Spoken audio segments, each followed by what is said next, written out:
The Duke of Kestrel Chase had asked his new wife to remain upstairs during the ball. Not as a request, but a quiet command delivered in the hollow space between one breath and the next. It was a statement of fact, stripped of apology or explanation, and it landed in the silent, candlelit dressing room with the weight of a thrown stone. Outside her door, the first strains of the orchestra drifted up the grand staircase, a river of music carrying the laughter and chatter of the county's finest. And she, Constance, Duchess of Kestrel Chase in name and nothing more, was to be a prisoner in her own house. She did not cry. She had learned long ago that tears changed nothing but the fit of one's gloves. Instead, she smoothed the modest gray silk of her gown, a dress she had altered herself, and sat in the chair by the window, her hands resting calmly in her lap. Below, the drive was a ribbon of lantern light, choked with the carriages of people who had come to see the Duke's peculiar bride and would now be rewarded only with her conspicuous absence. They would whisper. They would speculate. They would decide she was unwell or uncouth or already disgraced. Her husband, Ambrose Devereux, had given them the narrative, and they would embroider it with cruel delight. The marriage had been a transaction, as cold and clear as winter glass. Ambrose needed a manager for his neglected estate. Her family needed their debts erased. 3 months ago, she had been Constance Abbott, the plain, overlooked elder daughter, her hands perpetually stained with ink from balancing the household accounts of their crumbling respectability at Sorrel Down. Her one skill, the thing for which she was valued, was an unnerving precision with numbers. It was a man's skill, her mother often sighed, which was why her beautiful younger sister Louisa was the one paraded before eligible bachelors, while Constance was left to ensure the butcher's bill was paid, with money they did not have. The Duke, a man sealed in grief since the death of his first wife 2 years prior, had not wanted a partner. He had wanted a solution. His mother, the Dowager Duchess Arabella, had presented Constance as such, a quiet, competent creature who could restore order to the chaos of Kestrel Chase without making any emotional demands. Ambrose had come to Sorrel Down himself to seal the bargain. He had stood in their cramped parlor, a towering, somber figure who seemed to absorb all the light from the room. He had ignored her mother's fawning and Louisa's practiced blushes. His gaze, gray and searching, had settled on Constance. He had not looked at her face, but at her hands. She had been mending a torn page of a ledger, the stitchwork with fine thread almost invisible. He had watched her for a full minute before speaking. "They say you are meticulous," he'd stated, not asked. Then, the question that changed everything. "Kestrel Chase is failing. Can you manage it?" There was no talk of love or affection or even companionship. It was a job interview. And Constance, who had spent her life being invisible, had found a strange strength in being seen for the one thing she could do. "Yes," she had answered, her voice even. "I can." Now, 3 months into their marriage, she had kept her word. She had descended into the cold, dusty heart of the estate, the steward's office, with its stacks of neglected ledgers bound in cracking leather. For weeks, she had worked from dawn until the last candle guttered. Her only companions, the ghost of spilled ink and the scuttling of mice behind the wainscot. She traced every shilling, every pound. She uncovered patterns of waste, of neglect, of quiet, creeping theft that all seemed to lead back to the Dowager's pet steward, Mr. Fletcher. She did not make accusations. She simply corrected the course. She spoke to the staff not as a grand duchess, but as a fellow worker.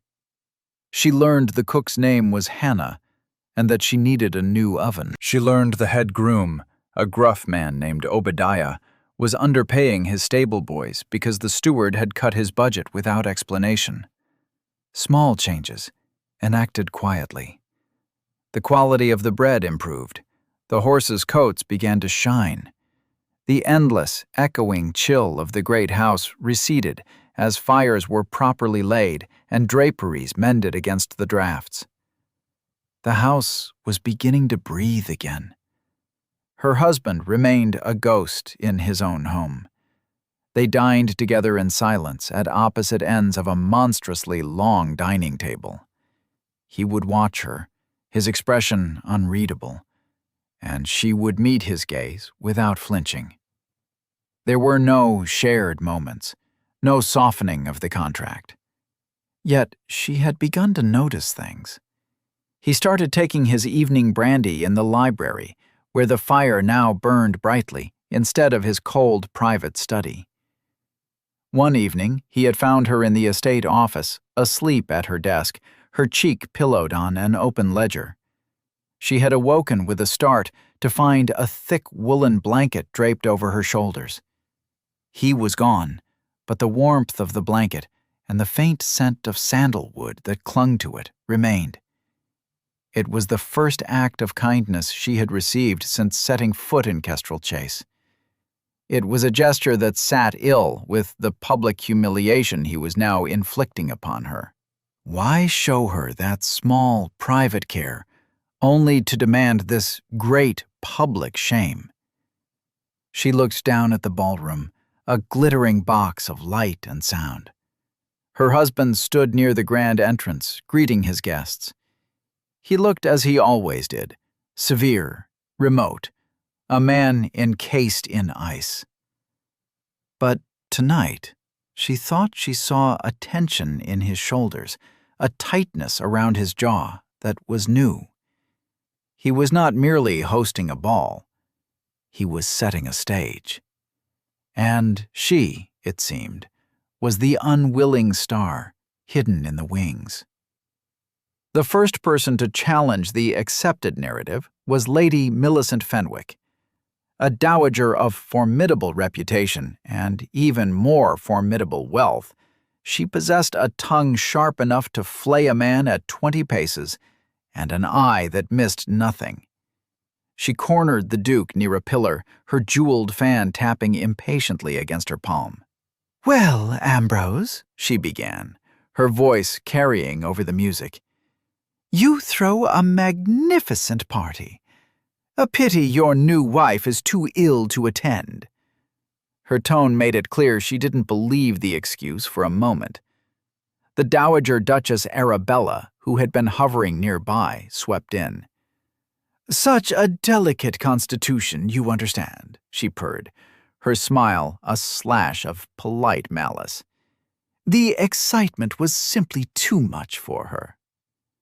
Ambrose met Lady Millicent's gaze. His face was a mask of aristocratic blankness. "The Duchess is not ill, Lady Millicent," he said, his voice quiet but clear enough to cut through the dowager's lie. "She is upstairs, at my request." A collective, indrawn breath rippled through the guests nearest to them. It was worse than they had imagined. Not an illness, but a banishment. Lady Millicent's eyebrows, thin and severe, rose a fraction of an inch. "Indeed," she said, her voice dripping with dry skepticism. "How very particular of you." She did not press further, but a seed of doubt had been planted. A man like Ambrose Devereux did nothing without reason.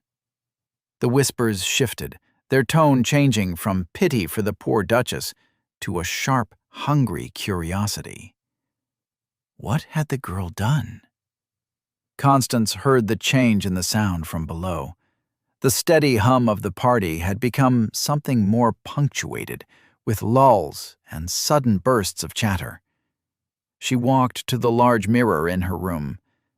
The woman who looked back was not a great beauty. Her hair was a simple brown, coiled neatly at the nape of her neck. Her eyes were gray, serious. Her face, pale from hours spent indoors, was unremarkable save for the intelligence that sharpened its features. She was not the sort of woman a duke married. She was the sort of woman a duke hired. She had accepted that. What she could not accept was the idea that he would discard her so cruelly after she had held up her end of the bargain. The house was running. The accounts were balanced. The rot had been stopped. She had done her work. She had done it well. This, then, was her payment. Humiliation. She turned from the mirror, and her eyes fell upon the small, worn sewing box on her dressing table. It was the one thing she had brought from Sorrel Down that felt truly hers. Inside, beneath the spools of thread and packets of needles, was a small, false bottom, and beneath that lay the one secret she kept. It was not a grand secret, not a treasure. It was a single, folded letter. The paper was brittle with age. It was the last letter her father had written before his death, addressed not to her mother, but to her. He had known, even then, that Constance was the one who would hold the family together. He wrote of his pride in her, of her quiet strength and honest mind. He warned her that the world would often value glitter over substance, but that she must never mistake the two. "Your worth is not in how you are seen," he had written, "but in what you build. Be patient. Be true. The right people will see." She traced the faded ink with her finger. Tonight, it seemed her father was wrong. No one was seeing. Her husband, the one person whose opinion now mattered, had looked right at her and decided she was something to be hidden away, a tool to be used and then stored out of sight. The thought was a cold weight in her chest, heavier than any ledger. A quiet knock came at the door. It was not the authoritative rap of a duke, nor the timid tap of a maid. It was something in between. She opened it to find Mrs. Jardine, the housekeeper. The woman was a fortress of starched linen and severe gray bombazine, her face a road map of disapproval. In the first few weeks, Mrs. Jardine had treated Constance with a barely concealed contempt, viewing her as a low-born interloper. But as Constance's quiet competence had taken root, the housekeeper's frost had begun to thaw. She had started by leaving a hot cup of tea on the desk in the estate office. Then she had offered a quiet word of advice on how to handle a troublesome footman. Now she stood in the doorway, holding a silver tray.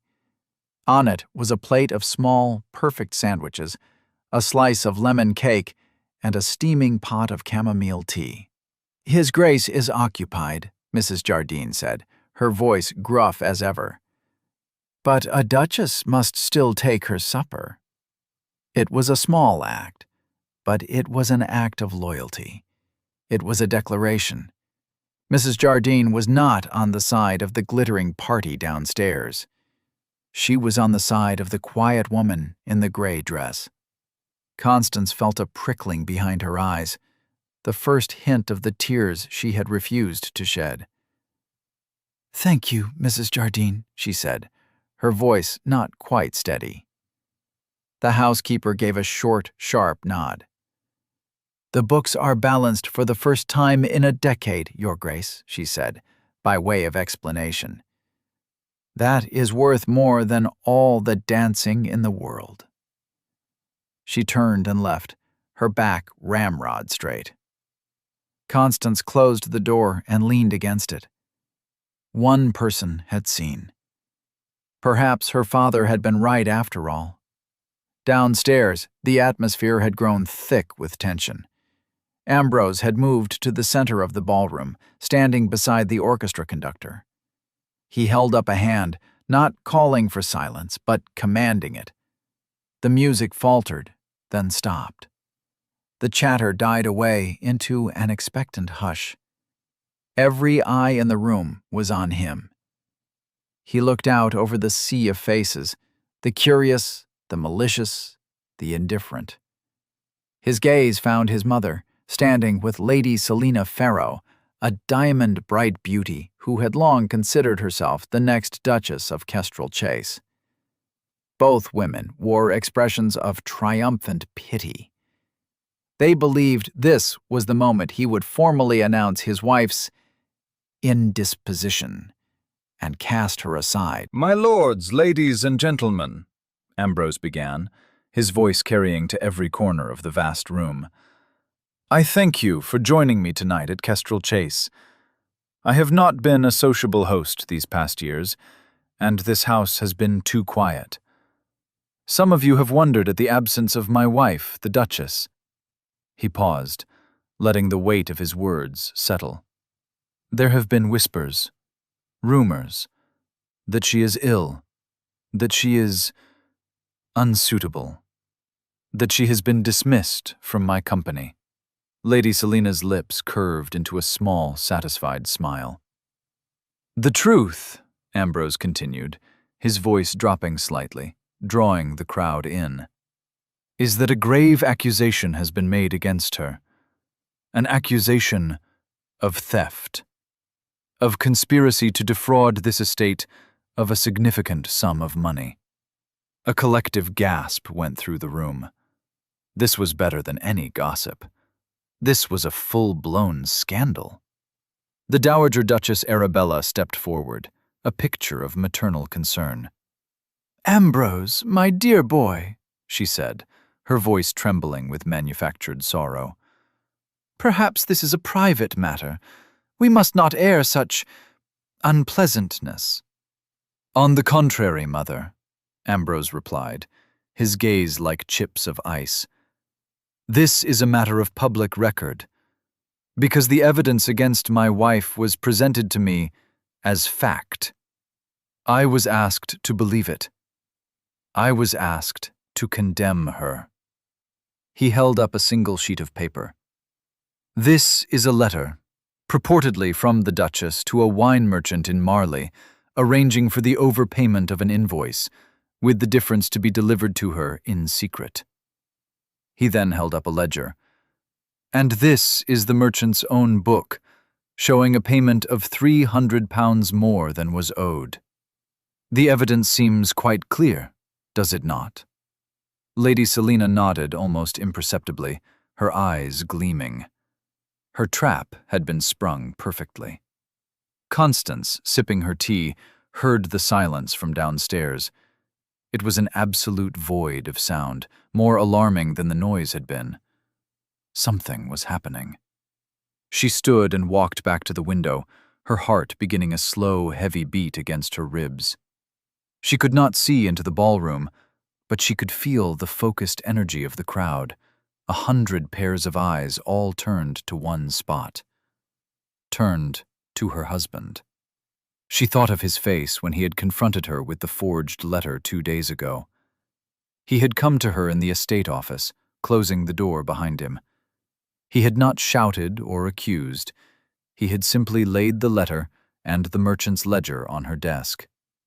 "Explain this," he had said. His face was pale, his eyes guarded. He looked like a man bracing for another betrayal, another wound to a heart that had not yet healed from the last. She had looked at the documents, her mind working with the cool precision she brought to all numbers. The handwriting was a clever imitation of her own, but it was too perfect, too fluid. Her own script had a slight, cramped quality from years of fitting numbers into tiny columns. The ink, she noted, was a different shade of black from the one she used. And the entry in the merchant's ledger was squeezed between 2 others, the numbers slightly misaligned. It was a forgery. A competent one, but a forgery nonetheless. She had looked up at her husband. "It is not my writing," she said simply. "And that is not my entry. The ink is wrong. The spacing is wrong. Anyone who has looked at my work for more than 5 minutes would know that." She had not pleaded. She had stated a fact. "I do not steal," she had said, her voice low but steady. "I do not lie. You have seen my work in these books for 3 months. Does this look like my work?" He had stared at her, a long, silent moment stretching between them.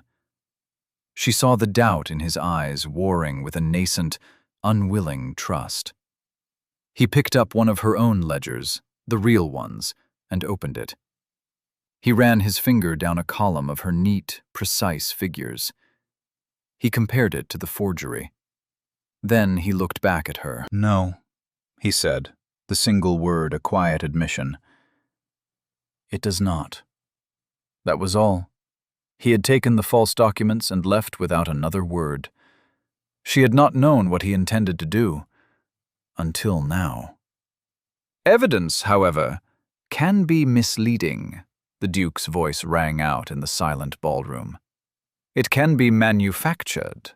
He gestured to a footman, who brought forward 2 more men. One was Mr. Davies, the wine merchant from Marley, looking terrified. The other was a small, ink-stained man with spectacles perched on his nose. "Mr. Davies," Ambrose said calmly, "will you tell this company who brought you this ledger and asked you to make this false entry?" Mr. Davies wrung his hands, his eyes darting towards the Dowager Duchess. It was Mr. Fletcher, Your Grace, the steward. He said it was on your mother's orders." A wave of murmurs swept the room. The Dowager went rigid, her face ashen. "The man is lying, a desperate attempt to save his own skin." Ambrose ignored her. "And this," he said, indicating the second man, "is Mr. Penrose, a stationer and an expert in inks and paper. He has examined the letter. Mr. Penrose, what did you find?" Mr. Penrose cleared his throat. "The letter, Your Grace, was written within the last week. However, it was written with an iron gall ink that has been artificially aged with a chemical wash. More importantly, the paper, while of the correct period, bears a watermark from a mill that only began production last year. The Duchess's own correspondence, which I was given to examine, is on an entirely different paper stock." The evidence was methodical. It was precise. It was irrefutable. It was the kind of evidence Constance herself would have gathered. He had learned from her. He had used her own methods to defend her. The final piece was the steward himself. Fletcher was brought into the ballroom between 2 stern-faced grooms. He was a man undone, his face slick with sweat. He fell to his knees. "Your Grace, I beg you. Lady Selina promised me a reward. She said the Dowager approved. They told me what to write. They gave me the letter." Lady Selina Farrow let out a small, strangled cry. All her polished beauty had collapsed into a mask of pure, ugly panic. "He's mad! The man is a liar and a thief!" But no one was looking at her. They were all looking at the Duke, and then at the Dowager Duchess, who stood frozen, exposed, her reign of quiet tyranny over Kestrel Chase brought to a sudden, brutal end. Ambrose looked at his mother, his expression not of anger, but of a deep, weary sorrow. "You have dishonored this house," he said, his voice flat. "You have dishonored my name. And you have attempted to destroy an innocent woman, my wife." He then turned his gaze back to the assembled guests. "My wife," he said, his voice ringing with a new, unfamiliar pride. has spent the last 3 months working tirelessly to undo the damage caused by years of mismanagement and theft. The theft you have just seen exposed. She has balanced the books. She has restored order. She has done so quietly, without praise, and with absolute integrity. He paused, his eyes sweeping the room, meeting the gaze of every single person. I asked her to remain upstairs tonight because I would not have her name spoken in the same breath as this accusation. I would not have her dignity sullied by this ugliness. The matter is now settled. The guilty have been exposed. He looked toward the grand staircase. Her name is Constance Devereux. She is the Duchess of Kestrel Chase, and she is the most honorable person I have ever known. A profound silence held the room for a count of 3. Then, Lady Millicent Fenwick, who had watched the entire proceeding with an expression of grim satisfaction, snapped her fan shut with a crack that echoed like a pistol shot. "Well," she declared to the room at large, "it seems the ball is not down here with this collection of fools and forgers. The true lady of the house is upstairs." She turned, her back straight, her head held high, and began to walk toward the grand staircase. I, for one, should like to pay my respects to the Duchess. It was a signal, a judgment rendered, a social execution and a coronation in a single sentence. For a moment, no one moved. Then an elderly baron, a man known for his unimpeachable character, bowed stiffly to the Duke and followed her. Then his wife, then another couple, and another. A trickle became a stream, and the stream became a flood. The entire assembly, the cream of the county, turned their backs on the Dowager Duchess and Lady Selina. They abandoned the orchestra, the champagne, the glittering ballroom floor. In a great, rustling wave of silk and satin, they moved as one body across the marble hall and began to ascend the stairs. They were going to find Constance. Constance heard it first as a low murmur, then as the distinct sound of dozens of footsteps on the marble stairs. It was a sound that did not belong in the private upper floors of the house. Her heart hammered against her ribs. Had something happened? Was it a fire? An emergency? She opened her door and stepped into the gallery overlooking the main hall. The sight that met her eyes made her stop, her hand flying to her throat. The entire party was coming up the stairs, an army of guests, their faces turned upward, their expressions a mixture of curiosity, respect, and awe. They were not a mob, they were a procession. And at their head was the formidable Lady Millicent Fenwick, her eyes fixed on Constance. She reached the top of the stairs and stopped, giving a deep, formal curtsy that was a mark of the highest respect. "Your Grace," she said, her voice clear and strong, "we have come to offer our apologies for our ignorance and our admiration for your character." Behind her, the rest of the guests bowed and curtsied. They filled the gallery, their jewels glittering in the candlelight. They had left the Duke's ball to come to her.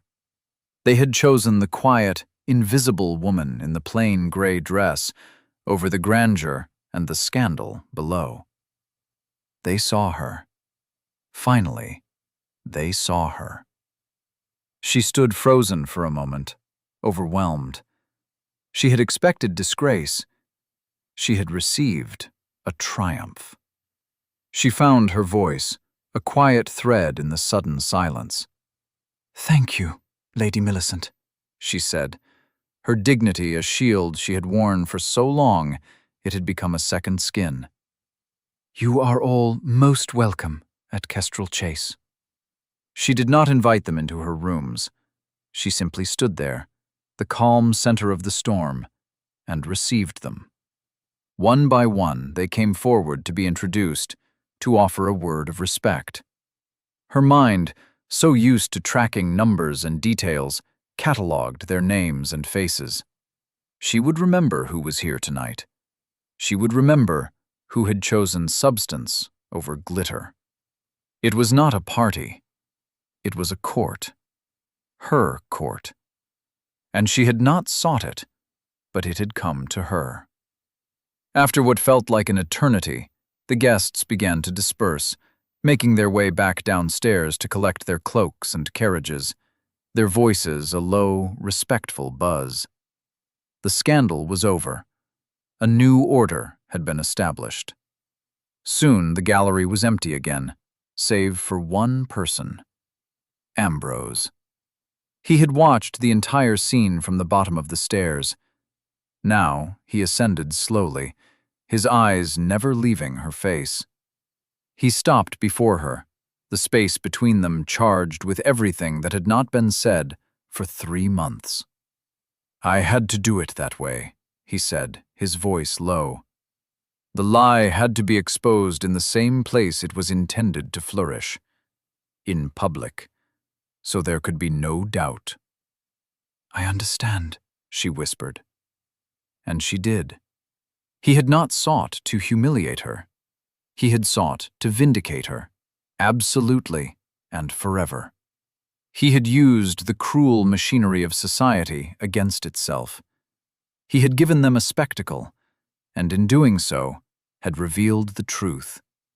It was a brilliant, ruthless, and, ultimately, a deeply protective act.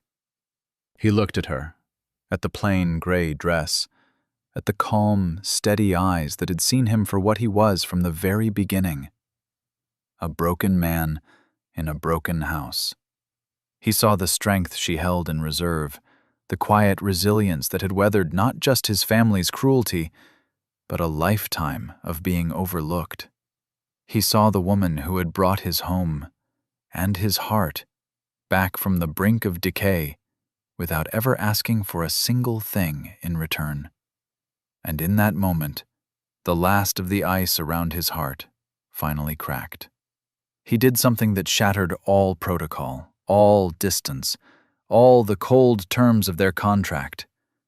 Ambrose Devereux, the Duke of Kestrel Chase, sank to one knee on the marble floor before his wife. He took her hand. It was not the soft, useless hand of an aristocrat. It was cool and capable, with a faint callus on the side of her middle finger from the endless grip of a pen. It was the hand that had saved him. "I married you for your competence, Constance," he said, his voice thick with an emotion she had never heard from him before. "I was a fool, a blind, grieving fool. I saw a tool to fix my house. I failed to see the woman who was its heart." His gaze was direct, stripped of all artifice. It was the plain, honest speech she understood. "Your father wrote of your honest mind," he continued softly, and she started, wondering how he could possibly know.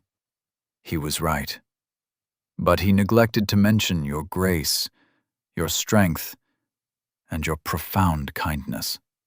I have not been kind to you.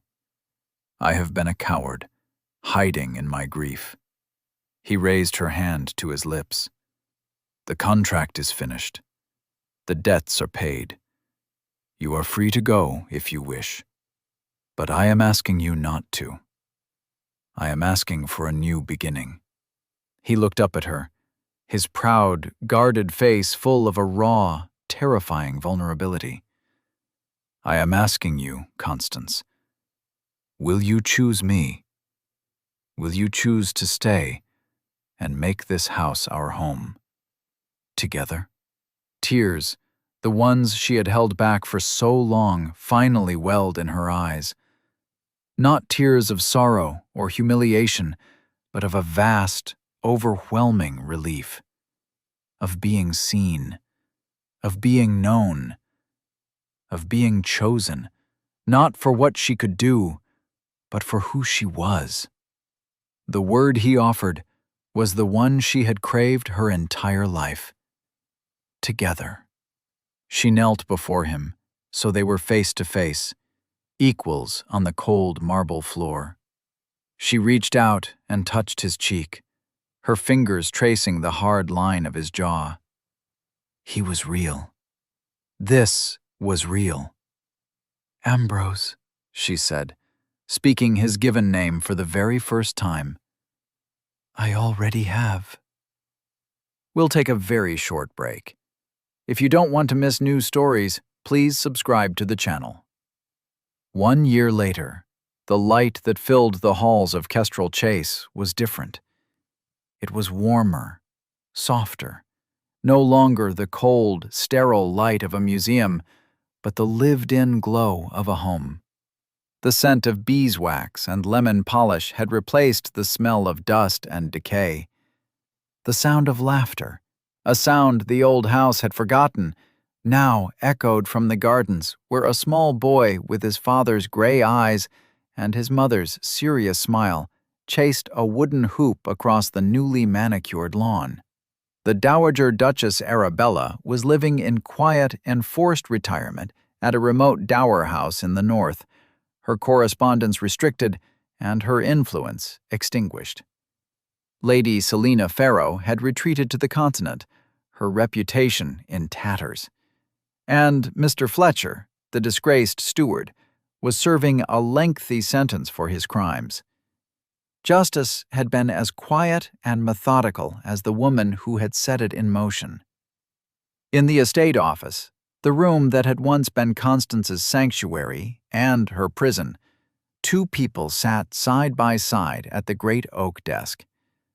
The late afternoon sun streamed through the window, illuminating the fine particles of dust dancing in the air. Ambrose leaned over a ledger, his finger tracing a line of figures, a small frown of concentration on his face. The yield from the north pasture is up 17%, he remarked. Obadiah's idea for rotating the crops was sound. Constance, looking over his shoulder, smiled. He is a good man. He only needed to be trusted. It had become their ritual, this quiet hour at the end of the day. They would go over the books together. The ledgers, once the symbol of her solitary labor and the evidence of her worth, were now the chronicle of their partnership. They were no longer just columns of income and expenditure. They were the story of a harvest, the cost of a new roof for a tenant farmer, the funds set aside for the village school. They were the story of a life they were building, entry by entry, day by day. Her own family had found a new, more honest footing. Her mother, humbled by the scandal and her daughter's unexpected rise, had become a quieter, less ambitious woman. And Louisa, her beautiful sister, had surprised everyone. Witnessing the near ruin of Lady Selina had been a sobering lesson. She had rejected a string of wealthy, charming suitors and had instead married a country doctor, a kind, steady man with little fortune but immense character. In a letter to Constance, she had written, "I have learned that a handsome face can hide a hollow heart, and a quiet nature can hide the greatest strength. I chose substance over glitter, as you always told me I should." Constance looked at her husband, at the way the sunlight caught the silver threads that were beginning to appear at his temples. The grief for his first wife had not vanished, but it no longer consumed him. It had settled into a quiet, respected place in his heart, making room for a new, more gentle love to grow alongside it. He had learned to smile again. Small, rare smiles that were reserved almost exclusively for her and their son. He closed the heavy ledger and turned to her, taking her hand in his. His touch was as familiar and comforting as breathing.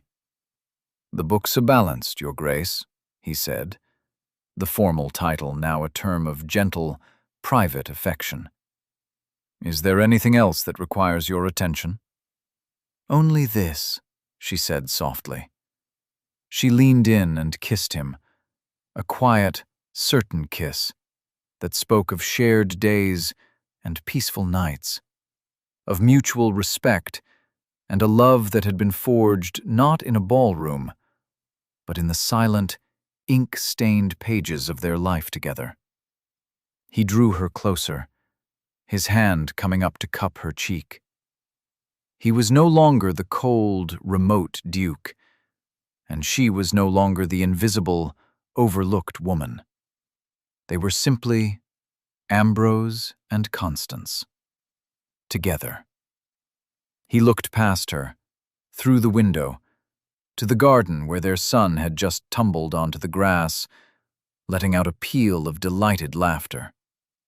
The sound filled the quiet office, a promise of the future. The house was safe. The accounts were in order.